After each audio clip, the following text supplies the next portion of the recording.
Hello, everyone, and welcome to Mayhemtainment, episode 49. I can't think of a better episode to have for the episode right before a big number like number 50. And this is one I've been putting together for a couple of weeks. We've kept it under lock and key. No one knows. In fact, I haven't even released this on social media yet. That's why we're only doing a recording. So that way we can give it a little hype before we release it. This is going to be Generations of Wrestling, and I am honored to be joined by three different generations of wrestling in this episode. Let's start off with from WCW and WWE back in the 90s and in the late 80s, Casey Thompson. Thank you for coming on my show, Casey. And of course, you have your own show, the In-Ring podcast. In-Ring Wrestling Podcast, yeah. Thanks for having me, though. Appreciate it. Yeah, In-Ring Wrestling Podcast. J-Mo, I'm going to mute your mic until we get into it here, just because we're getting a little bit of a car background noise from it. So I got you muted just for a minute while I get through the intros. Okay, I had it muted, but that's fine. Yeah. Oh, okay, my bad. Then maybe I unmuted it. My apologies there. All right, next, let's go to J-Mo, actually, from Ohio Valley Wrestling, and we are going to be having him on another episode of Mayhemtainment to talk about OVW.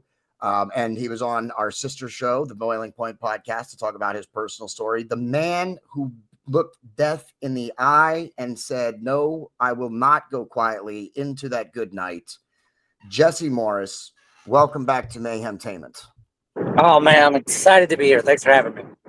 Absolutely. You're always so excited to be here. That's why I love having you on as well. And of course, he may be the youngest of the group, but he is the only man currently decorated with gold. Is the DPW heavyweight champion, Austin Diamonds. It's a pleasure to be here. It's always the man who's cold-blooded himself. And it's always great to have the Diamonds on the show. Arguably the ugliest man on the panel, too, but I'm just... You remember that. We'll get into that a little bit later on. Hey, I'm just throwing this out there, whether it's DPW, whether it's Ohio Valley Wrestling. I think an Austin versus Jesse Morris match, is very valuable in my opinion. So I wouldn't mind putting that together. You guys want to come to Pennsylvania? I'll be happy to put on a show specifically so you guys can put on that match. I'll promote the whole thing myself. You know, JD, J-Mo and myself are both active roster members over at Elite Wrestling Alliance these days. So I hope that he holds that same level of hatred for the most gorgeous man to ever grace Mayhemtainment when we see each other again in Danville, Kentucky. I'm just saying that would be definitely something right there. So any promoters watching, get these two on the card right away. Have it, Casey and I'll commentate. All right. So, all right. What this episode's about is I want to talk about the differences between the generations of wrestling. Each of your personal experiences, what you see that has changed. That's both good and bad for the business. Okay, everything. So we won't pull back the curtain too much. Okay, we'll keep kayfabe alive, but I do want to peel back the curtain a little bit and talk about some of your personal experiences between the different times. And see how they contrast and see how you guys feel about where wrestling is today and where it's going. So with that, Casey, I'm going to go to you. What's one of the biggest differences that you see, good or bad, between your day in wrestling and what's happening in today's wrestling? Back in my day, during a match, they told a story, so I'd call a match. We'd set it up basically like a roller coaster ride. So you go up and down, curves, twists, throw in your false finishes, false comebacks. Nowadays, because wrestling, with everything it evolves, wrestling evolves. So now, first match they're going out there, they're supposed to be the one that, sets the pace for the night. They're doing 25 million finishes and kicking out in it. And how are you supposed to grow the show to the main event? So that's one of the biggest differences that I see from now to back in my day. I'm so glad I went to you first, because that's a great point that I did want to hit on too, is the way the matches unfold. So let's talk about that for just a minute, and then we'll get JMO and Austin Diamond's opinion on that question. But let's talk about the way the matches have changed for a minute, since you brought that up. There is definitely, it seems like people really want those banger matches, the 10 or 12 minute, nonstop, no holds. It's just jumping off things and throwing your body at people. So how do you, if that's what people want, why do you not put that on, JMO? Well, it's not a matter of what people want. And the moves never have mattered. It's the why. And to tap off of what Casey was just saying, what's missing in today's business a lot of times is the why. Why are you doing this? Why are you doing that? And drawing is important. This business is all about what you can draw. And so there is to an extent to what the fans want. You want to give them what they want to draw. But oldest time, story always sells. They have to believe in the why and the why you're doing what you're doing. Sometimes in today's business, you see that the moves actually get overkilled. If you see 100 things in the first match, where are you going to go for the rest of the card? And that is something that is actually missing, and I think it hurts the business. I will definitely agree with you on that, JMO, especially I'm not going to, name any names, the Young Bucks, when some of these wrestlers, the Young Bucks, do things like super kick parties, the Young Bucks, then it takes away from the move, the Young Bucks. So I don't want to mention any names, the Young Bucks, but it does. It hurts. It does hurt certain moves and stuff. I mean, I remember my buddy told me one time HBK tweeted out at the Young Bucks that, hey, thanks for protecting my finisher. And to tie up what you're saying there, as I just mentioned in my explanation, the draw is important. And I think AEW's draw right now is an example of the moves that they're doing and not storytelling. I think it shows in their attendance records. I think it shows in their overall product. Well, I think if you go by if you're dictating what people want to see by what they're drawing, is it really what they want to see? Because their ratings are in the shitter. Exactly. They have been. Their pay-per-view buys are I am an AEW dismal. fan. I'm an AEW fan. What's that? I said I'm an AEW fan, so if I'm the only one, it's okay. I'm a wrestling fan. I do think there's problems with AEW. They're certainly not perfect, but I'm a more AEW fan than I am a WWE fan. But I've really never been a big WWE fan. Okay, I've always was the WCW guy. I was the TNA guy. I was never a big WWE guy. I'm just not a fan of their style of product. I don't hate them. I don't wish for them to go out of business. I'm just not necessarily a fan of their product. And we do a lot of their stuff. I still watch WWE because we do a lot of WWE programming on Mayhem Media. So I still watch it. It's just I'm not the biggest fan of it. And I do agree that AEW's got some problems, and that is one of them. Also, the cutters, everybody doing the cutters, the diamond cutter, the version of the diamond cutter. I think that's just as bad as the super kicks. And some of the stunners too. They all do stunners. Everybody does a stunner nowadays. Austin, what about you? What do you think? Do you agree with Casey and JMO in terms of the matches and how the story's told, or do you have a different opinion? Absolutely. I'm just here to add on to what these guys have already hit perfectly. I've found that a lot of these cats are chasing moments as opposed to good matches, because good matches aren't going to blow up on TikTok. Good matches aren't going to blow up on Instagram, but a cool spot will. The proverbial good versus evil is what has always sold since day one, since it was Noah's Ark versus the Great Flood. Good versus evil works, but too many of these cats are trying to overcomplicate something that doesn't need to be overcomplicated. In addition to that, I think that some of these cats have forgotten who here is paying the bills. They're trying to impress the boys in the back and not the people in the stands. And the ones in the stands are the ones that are getting us gas money, paying for our cheap choke and puke on the way back home, airplane tickets, so on and so forth. And I think that really some of these guys have just gotten away from why they got into the business and gotten too caught up with, well, I'm a wrestler now. And they kind of lose themselves in that. Okay, that's a great point too. Yeah, once they make it, once they reach it, maybe they kind of lax on their laurels a little bit, or their the way their commitment, I guess, is what I was trying to say there. So yeah, J-Mo, are you still with us, or did we lose you? We might have lost J-Mo, so we will just hold off and wait and see if we can get him back in. I'll find him. I'm not sure if he's on the screen or not. We'll leave him frozen there for just a moment. That way it still looks like he is. So Austin, since I can't go back to J-Mo, let me go back to you then again, Austin. So what is, other than the matches, is there anything, what's the biggest difference, good or bad, that you see between things that were done back in the 80s and the 90s? Oh, there we lost him. And things that are done today? I would say the biggest one that comes out in my mind is, again, the good versus evil. A lot of these cats, they want to find a gray area. They don't want to just commit to one or the other. But I think it's fair to say that the extreme, be it good or bad, is what's going to make money. Hollywood Hogan was a bad, bad man, and he sold a lot of merchandise. Cody Rhodes now is the greatest guy to ever come down, God's green earth. And as such, he is currently making a lot of money. And I just think that that's something that should be noted. Yeah, absolutely.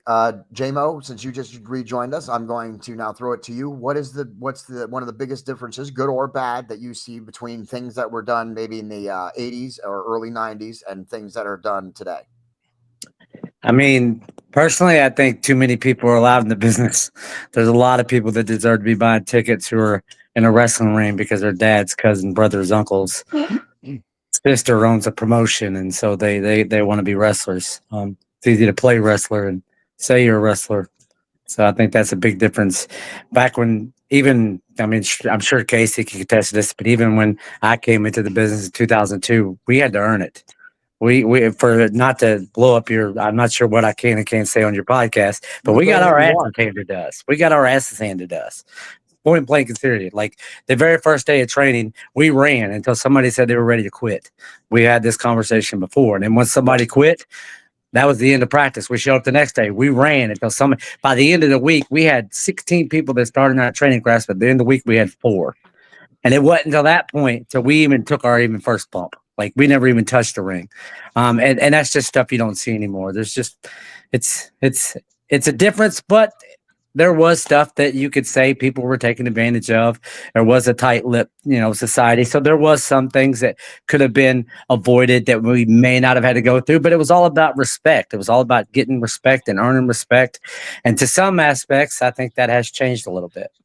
The paying of your dues and the amount of work that it takes to maybe to get on TV or to make that spot. Like people who really wanted it back then had to want it. Absolutely. You can't even holler at kids these days. Trust me. Yeah. At OVW Academy, we deal with it every day. You holler at a kid and they're just going to take their ball and run. Like you can't, if I quit every time I got hollered at when I was going through training, I would have never made it in this business. That's for dang sure.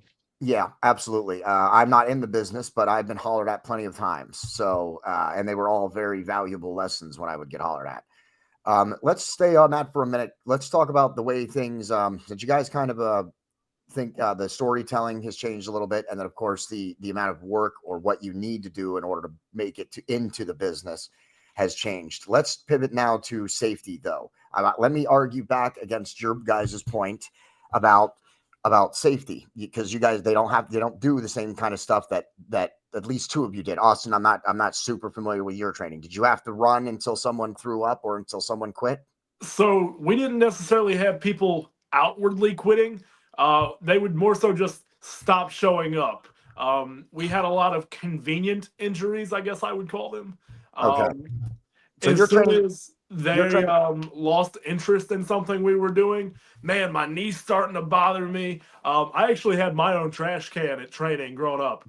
You can ask Omega the Pitbull about that. He'll be the first one to tell you. I was the one diving out of the ring to throw up. Not my proudest flex by any means, but it is what it is. It shows your willingness. It shows your commitment to wanting to perfect the craft and to make it. So then let's talk about safety now, because doing that, I would maybe argue, I don't believe this. I'm going to just provide the other side. I want the viewers and you 3 to understand this. Okay. But the safety comes into play. Is it healthy? Is it safe for someone to be having to jump out of the ring to puke their guts out and then to get back in the ring and do it some more? And what about concussions? My argument to that though is this is a business first, and no one's telling you should come do this. No one's telling you, hey, you have to come do this. If you're making a choice to get in the ring, we put our lives online every single day. I put my life online every single day I get in that ring. They're taking a risk of taking a bump and breaking my neck and never being able to walk again. Is that safe? Of course not. But it's a choice you make when you become a wrestler. And because of that choice that you make, you do have to earn that. You do have to earn that right to step into these ropes, because it does take a special person to do this day in and day out. And not just because it's your own safety that's at risk when you're in the ring, but you also are technically responsible for someone else. Casey, 1000%. Do you have anything to add to that, Casey? Yeah, I mean, definitely. I mean, I've had every injury there is. I broke my neck twice. I've had my knees both done twice. I broke my ankles. I broke my nose 11 times. I've had 13 documented concussions. You name it, I've had it. My 20 some years that I was, in the ring, and but I never hurt anyone. And I wrestled very stiff. The way I was brought in, by old timers. I was back after I got trained and started working. I was married to old school guy named Bugsy McGraw.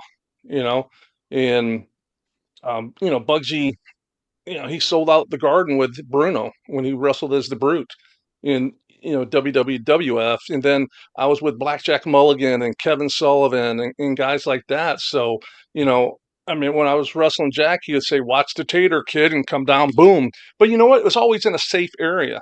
There's safe places to hit. The face is sacred. I've wrestled Big Van Vader, so many times. He's just a big piece of shit, and I told him it too. He didn't care about anyone but himself. And it's not that's one of the problems is people care about getting themselves over instead of getting the match over.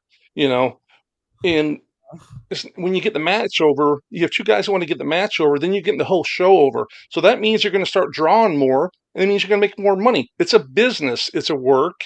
And if you understand how the formula is supposed to work, it works out so much better.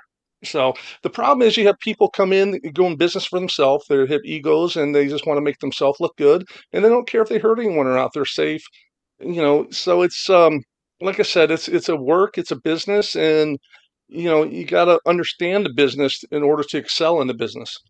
And yeah, I mean, there's other work jobs out there that are dangerous as well, and people aren't raking those jobs over the coals or anything like that. Because there's construction jobs, high-rise jobs. One of the most dangerous jobs in America is to be a window washer for a skyscraper. So there's other jobs out there. It's all a choice, right? That's the point, though. It's a choice. If you're choosing wrestling, then you need to accept the risk and the punishment that comes with it.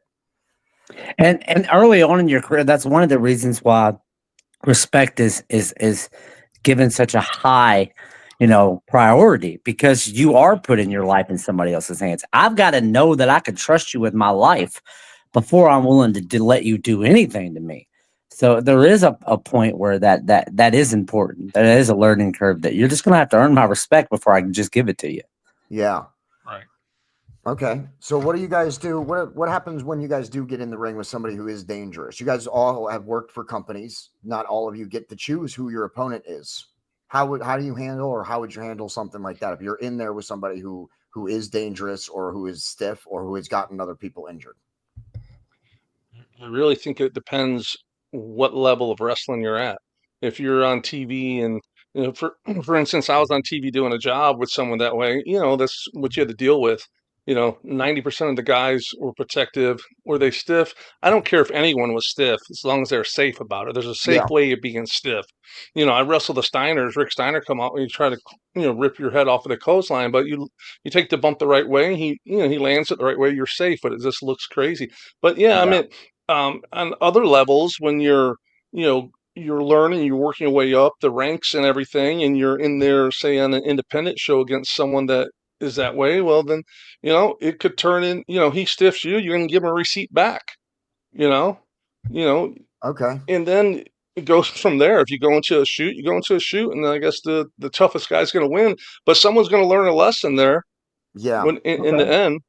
Okay, so if as Jay playing off J-Mo's point, then it's a matter of trust. If you're gonna hurt me or do something that hurts me, then you run the risk of me returning that favor back to you.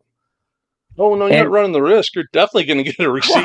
Yeah, you're definitely. Yeah, there ain't no risk involved. You're definitely got one coming if you give it for sure. And I could touch off what Casey's saying too, because obviously at OVW we run television every week, and it all depends on where you're at. If you're at a place that's professional and you have a professional company and you have professional guys that are showing up, you do not have to worry about some of the things that we're addressing in this right now. Like you just don't. Like you don't show up to OVW television and go out in the ring and go into business for yourself. It just does not happen. You will not like the outcome when you come back through that curtain. That's for sure. It'll be the last time you're ever in an OVW ring for starters, or any ring that is on that level. You just don't do it. Yeah. Now, if you are, as he said, working your way up and you're working for companies, it does sometimes come down to the point. I'll be honest with you, in 23 years, I've had one person shoot on me. During the match, it turned into a shoot. Before it was over, it was a work. Like it just happens. Like you two men going at it, two men getting physical. It is possible that someone, even if it's an accident, you accidentally stiff me, I'm gonna stiff you back. And at that point, it's up to you where it goes from there. Like, are we gonna continue to do this? Or are we gonna start working? Yeah. And I've had situations. The one time that I did get shoot on, it turned into a shoot, and it didn't end until we got to the back and we got pulled apart. And then afterwards, we shook hands. It was over. It was done. But we never worked again. The other time, I've had it happen several times where it's been like he said, you accidentally stiff me, I'm going to give you one back, and at that point we'll lock up and we'll work from there. And at that point, usually it's good. 99% of the time, it's good from there on in. So 99% of the time, it's just it's likely if it happens, it might be an accident, in which case you're still going to get a shot back. Just as and then the thing about the wrestling business is it's a lot smaller than people think. It's a lot smaller. The circles in the wrestling business, it does not take long for a word to get around the type of person you are. If it gets around that you're a human being and you're terrible to work with and you don't work good with people, it won't be long before you're not getting booked anywhere that's important. And so it has a way. Exactly. It has a way to work itself out. It really does. Gotcha. Okay. So let me think here. Let me look at my notes. I actually took a different approach with getting in there with young guys that had egos and stuff like that, and I was in shape and I can go, and I would just run their ass into the ground to where they would be just like, dying. They couldn't breathe. Because breathing's not always being conditioned. A lot of it's mind over matter. And when you get blowed up in the ring, you can't think. If you can't think, you can't understand what they're calling. You can't, do the match. So it's all comes down to the basics, So I would just go in there and I'll just blow them up and you can do whatever you want. Same thing with amateur wrestling. My son was a Division I wrestler, a heavyweight in college, and he would start off in fifth gear, first period, and just go from harder and harder each period, because once you get blowed up, you can't do anything. And then he would just start picking them apart, just picking them apart, get points, pin the kid, be done with. It's just the way, you don't have that oxygen in your brain, you can't think. And if you don't you don't learn how to breathe properly, you're done before it's over with. So I would just take those guys that had that ego and I'd just humble them out there and just put them in their place. And you'd be surprised how fast they realize what happened, and they change their tune and they start getting respectful, because the whole thing is if I'm sitting there and a young kid comes in, well, his responsibility is to walk up to me and shake my hand. If Kevin Sullivan or say, Barry Windham, someone like that walked in the room, I would be the first one to walk up and say hello to them, because it's all about respect in this business. If you don't have respect, you're not going to make it anywhere. You're going to have a bad reputation and guys aren't going to want to work with you. And it's just going to be very difficult.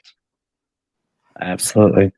Yeah, I think that's a great point. So can we come to a consensus on that's something that has maybe stayed the same in the wrestling business from back in the day to today, is that it is all about respect. If the young guys respect. Well, I don't 100% agree with that at all.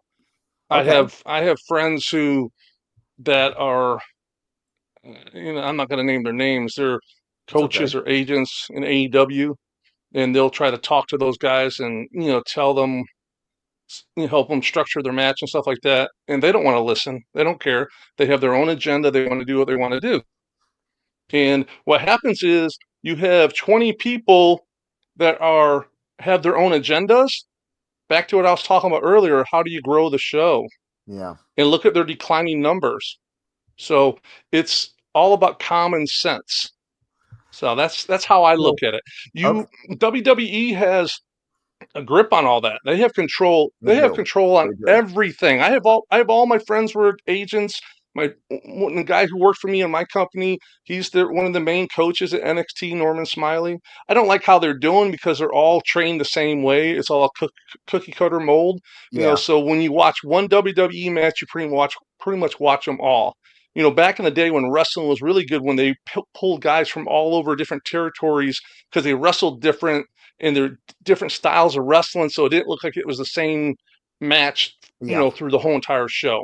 But I think there's definitely needs to have respect for the business these days more. I think it's definitely lacking in comparison in certain places, not everywhere. Don't get me wrong, but I think I've always say, even on my own podcast, I believe at NXT, because they're recruiting and hiring guys, Division I athletes that are basketball players, track stars, stuff like that. They don't know anything about wrestling. What are they in wrestling for? To make money. That's it. They don't love the sport. I wrestled because I love the sport, but I was fortunate. I wrestled 300 days a year for many, many years. That opportunity isn't here anymore. So that's how I learn, is from repetition over and over and learn the sport. But I always told Kevin, I said, I believe that all those NXT guys and girls, they should have to learn the history of the wrestling business to where they see who paved the way for them to have the nice, cushy lifestyle they have, being able to take bumps in the ring that it's padded, wearing helmets and everything like that. Because I sure as hell didn't, because those rings were hard as concrete. There was no pads outside the ring. You're taking that big bump over the top or whatever, So, yeah, it's the business has definitely changed. It's evolving, trying to be safer, this and that. But, I think the respect, and I think respect for the business. You're saying the history of the business doesn't need to be forgotten. Yeah. And I could tell you firsthand, it comes down, it starts at the top, whatever company you're in, it starts at the top and works its way down from now. Because I could tell you, working under Al Snow, it's gracefully, we don't have to deal with that because there is that respect factor there. And it all starts with Al. And if Al says this is what we're doing, this is what we're doing. No matter what, I'm one of his agents. If he tells me you're going to go tell this guy this, guess what I'm doing? I'm going to tell that guy that's what he's doing. And that's what's done. So the respect starts at the top and works its way down. So some of that, some of those workers, they're signing their contracts, they're getting their creative rights, they're getting control over their story. Like, you just can't do that and run a successful business. You just can't. And so I think that plays a lot into that. So I think it all starts at the top and works its way from there. Some of these cats, they've gotten an inflated self-image, and I really don't know what it stems from, but the toleration of it breeds more of it, and it's sickening. Some of these cats think that, they're above taking a lower rate when they're 2 days into the business. Some of these cats, they don't want to leave a certain area. They think that they can be a superstar in their hometown and call it a day. And that's how you get these cats that don't know their ass from apple butter, a wristwatch from a wrist lock. And then you have to work around these guys. I found myself in a position before where this guy had 20-year one times and phrased it as 20 years in the business. And it was almost as if he was trying to hurt himself in the ring. Oh, man. That's always an interesting predicament. If you're talking about the match I think you're talking about, Austin, then yes, I would have to agree with that. And I also now understand, after watching it, I also now understand why you guys were cut from whatever you guys were down to 10 minutes. Makes more sense now. And that's some of the stuff, though. And that's some of the stuff, though, that you don't see. Like, people in the stands aren't privy to that, Austin. Right? Like, they don't know. Sometimes a match maybe is cut down because somebody can't perform, or because someone doesn't have the gas, or for there's any number of reasons why a match might be cut off the card, cut down in length, added in length. there's a lot of stuff that happens behind the scene to put on the wrestling show in the first place. Right. And if the cat that you're in there with is somebody who is not up to par, you now have to compensate on their behalf so that the people are not being robbed of however much they paid for their ticket. You're only as good as the person you're in the ring with. Yeah, absolutely. Take two to tango.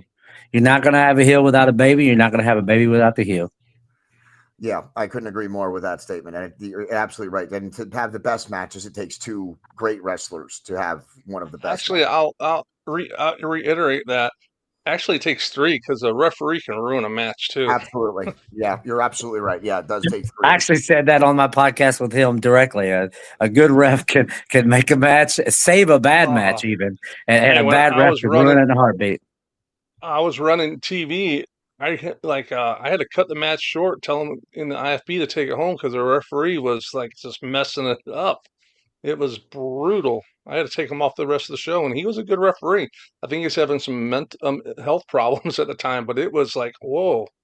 So what's definitely how do you tell what is a dangerous referee? What's a good referee from your point of view, not from the crowd? From your guys' point of view? What makes a good referee? What makes a bad one? There's a flow in the ring, So if you go to do something, the referee's always in your way. A good referee is never seen. I mean, he's never in your way. He knows where you go. A big part of wrestling is anticipation. You anticipate. Back when I was training with Blackjack Mulligan, I used to be his trainer when he trained people. We used to do these drills called eye opener drills. Basically, you shot the guy off and you didn't talk. You just anticipated. So if I'm in a tackle position in the drop down or going for a leapfrog or whatever, and you just keep on going. And what it did is it taught you to anticipate, because you'll be in there and wrestle guys and they shoot you off and don't call nothing. You didn't hear what they said. Or I've wrestled guys where they shot you off and they said back bump. And I'm talking guys like Barry Windham and, guys, Barry Windham, one of the greatest workers ever in the business. He shot me off and he said back bump. So is it going to be an elbow? Is it going to be a clothesline? Is it going to be this or that? So you have to learn to anticipate.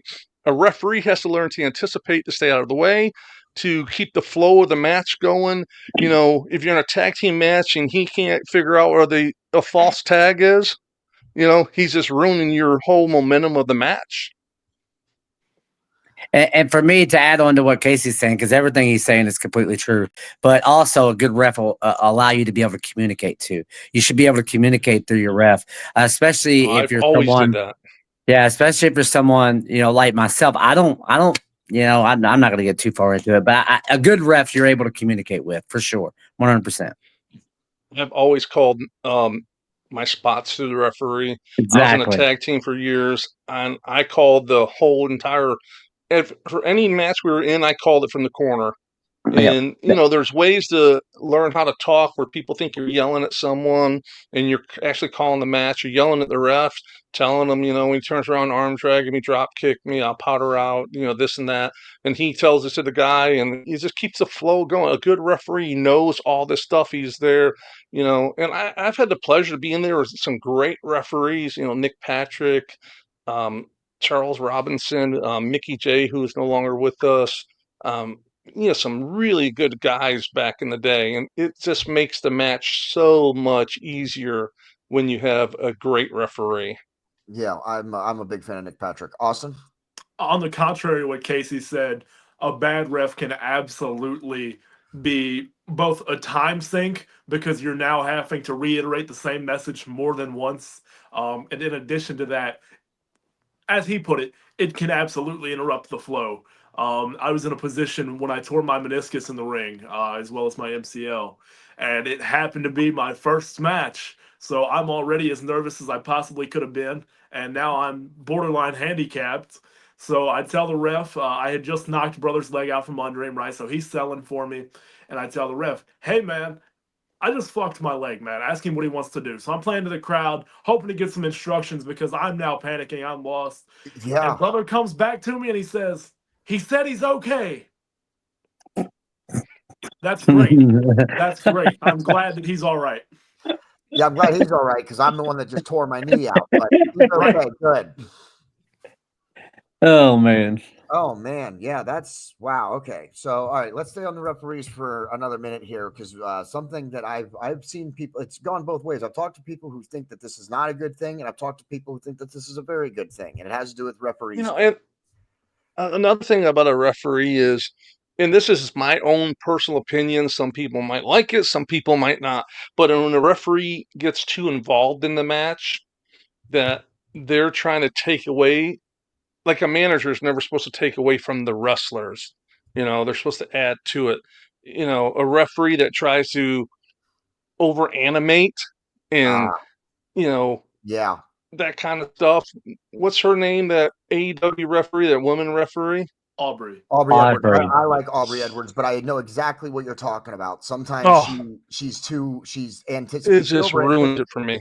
Yeah, she over anticipates, and sometimes even she's a little shocked when she shouldn't be. Like the referee is supposed, like you said, is supposed to be there, but not necessarily. You're not supposed to look at her. You're not supposed to notice the referee. I don't want to look at Aubrey Edwards. That's just my own personal opinion, but it just ruins it for me.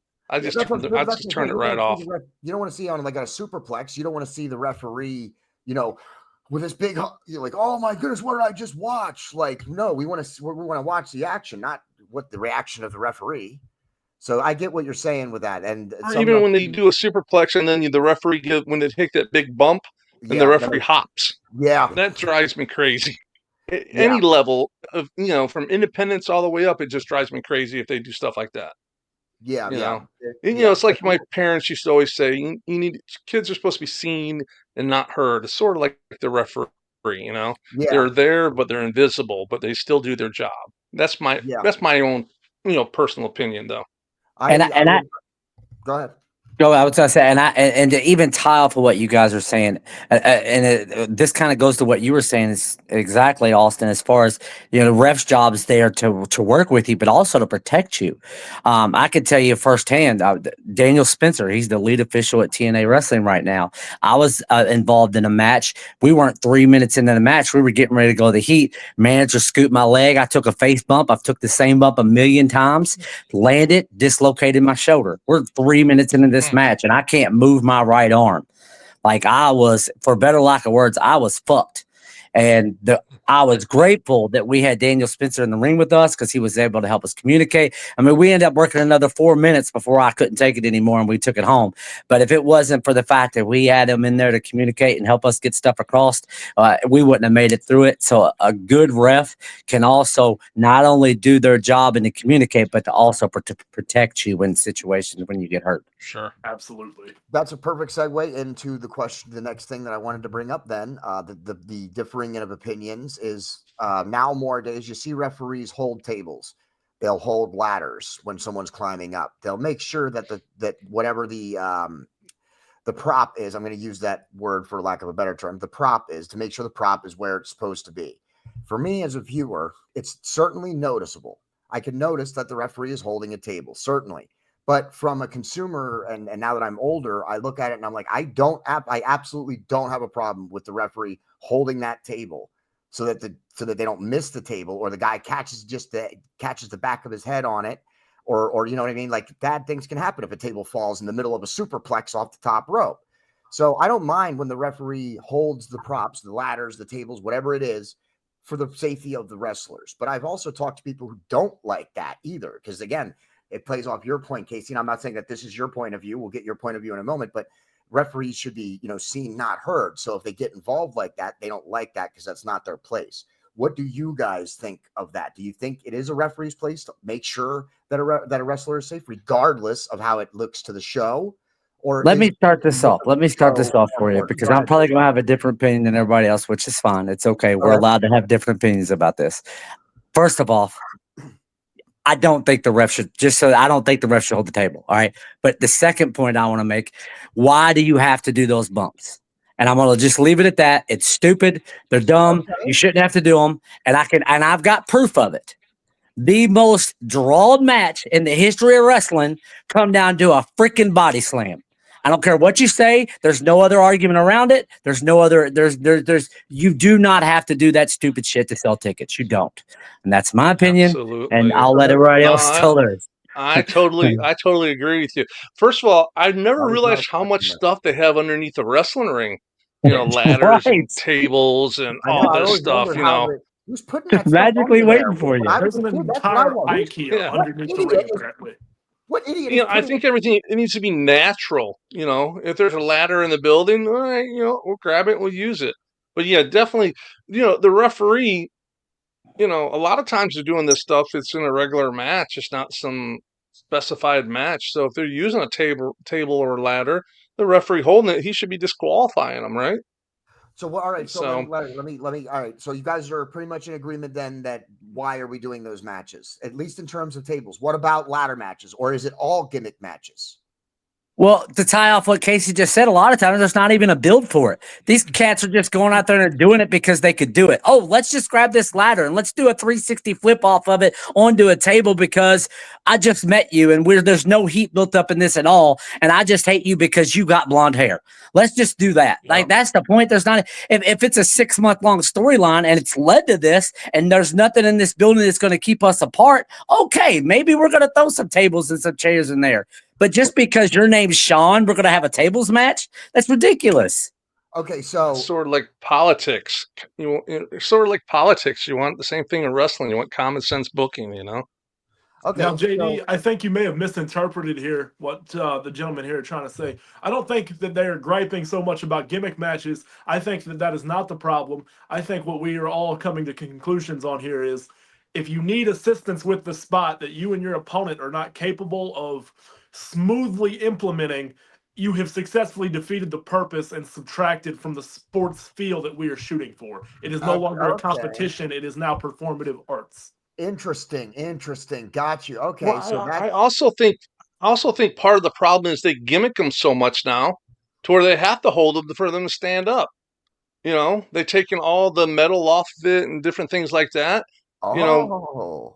Just put the guy through the table. It's going to break. You hit him in the middle.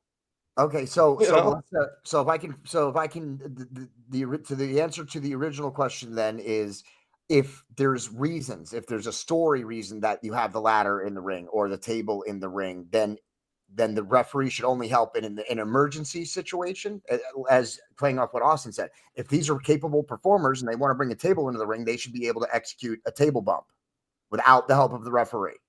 The ref should not be holding the table, period. Yes. Or the ladder. Correct. Or the ladder.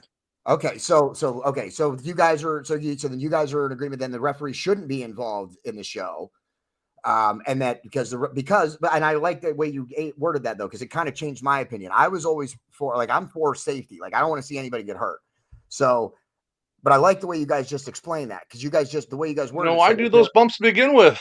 Yeah, exactly. If you're capable of doing these bumps, then do them. If you're not, then don't. That's a great response to that question, I think. So if you show up to my match expecting a 360 off the top of a ladder to the table, you're going to be gratefully disappointed. I've taken all those bumps before, but where I like to get people is when I was calling my match, when they thought I was about to get the pin, and it was, you put in the false comebacks, the false finishes, the swerves, and all that stuff. If you know how to call a match properly, you don't need to do any of that stuff, and you can have a incredible match, having the fans on the edge of their seat the whole entire time. And if you're good enough, you can have them react the way you want them to react by what you're calling in the ring. Excellent. This has been the best wrestling show episode that I've done, in my opinion. That this has been one of the best ones in terms of information and actually getting behind getting down to some of the nitty gritty. So I very much appreciate you guys' time coming on this episode to talk about some of this. Is there anything else that anybody wants to plug or talk about before? I try to keep these under an hour because you lose viewers the minute you go over 60 minutes. At 61 minutes. You've lost 70% of anybody who is watching at the 59-minute mark. Yeah. So I try and keep these under 60 minutes. 30 minutes and I'm out. Yeah, right. So I would love to have all three of you guys on to do this again, like part 2. Like I'd like to keep this going, to keep talking about the differences in generational wrestling. So if you guys are down, I'd love to do another one of these sometime, but I don't want to make it too long. I do want to keep them entertaining and keep people watching. So if anybody else wants to, does anybody want to plug anything? Casey, your podcast, you got to at least plug your podcast. Yeah, just myself and Kevin Kelly, In the Ring Wrestling Podcast, and it was designed from coming from the enhancement guy's perspective of the business. So I might have a perspective on Lex Luger compared to Sting's perspective on Lex Luger, but both Kevin was in WWE during the Monday Night Wars. I was in WCW during the Monday Night Wars, so the biggest time in our industry ever. So we have our own perspective of what we've seen, and we bring it every week, on the podcast, and tell our stories and our experiences. So it's In Ring Wrestling Podcast. It's on YouTube, Spotify, Apple Podcasts. Excellent. So make sure you check that out, and we will also be sharing it out on our channels as well, so that way we can plug it. JMO, Ohio Valley Wrestling. Yeah, when is this going to air? I am going to air it in a couple of days. Okay. All right. So I would like to go ahead and take a moment, since we're going to plug. I'm going to go ahead and plug April 25th, Friday night, in Pikeville, Kentucky, the Appalachian Arena, Appalachian Armageddon. All the proceeds are going to the flood victims of the Pikeville residents. They have devastating floods. They've literally lost their houses. They've lost family members. We are going to be there Friday night, the 25th, showtime 7:00. And all the proceeds are going to the flood victims. So please come out and support. It's going to be a great night. It's a great night of wrestling. It's going to be a great cause. So come out and let's help these guys out. Absolutely. And if you have if there's a GoFundMe or any kind of thing that we can share on the page too, please let me, get me that info, and I'll make sure we share it out on our social media as well. Sure. And I'm sure there's probably plenty of those out there. We as an organization is just doing our part to help. Yeah. We don't have any GoFundMe set up. Okay. Our part is bringing our crew out there to help them and putting on a show. And so, but I'm sure you could find those things out there on the internet, I'm sure. I'll see if I can find a good one to share out for people if anybody wants to help donate. But if you're in the area, go check it out. If you're not in the area and you want to go check it out, go check it out. That's, a lot of people are traveling. When people are in trouble, you travel from out of state and, go do something. So that's great. Austin, you got anything to plug? Ladies and gentlemen, check out all of your local shows. The independents are where the superstars are born. Catch them before you see them on TV. Any and all pretty ladies, check out Austin Diamond. It gets no better than this. I'm the best damn thing since sliced bread. And I'll shoot it right back to you, JD. And absolutely, that's why I always let Austin go last when we're closing it out, because he's always got the best finishing in the business. The best finisher in the business, Austin Diamond. So thank you guys for coming on this episode. This has been a great episode. I can't wait to promote it, and I can't wait to get it out there to everybody. And we are definitely, as long as you guys are all down, doing this one again, because I think this has been a great episode. So Casey, let's also talk, so we can continue to collaborate and, work together with our shows also. So this has been a great show. For Casey Thompson, JMO, and the DPW Heavyweight Champion, the cold-blooded Austin Diamond, I am the creator and owner of Mayhem Media and your host, JD. And that's the end.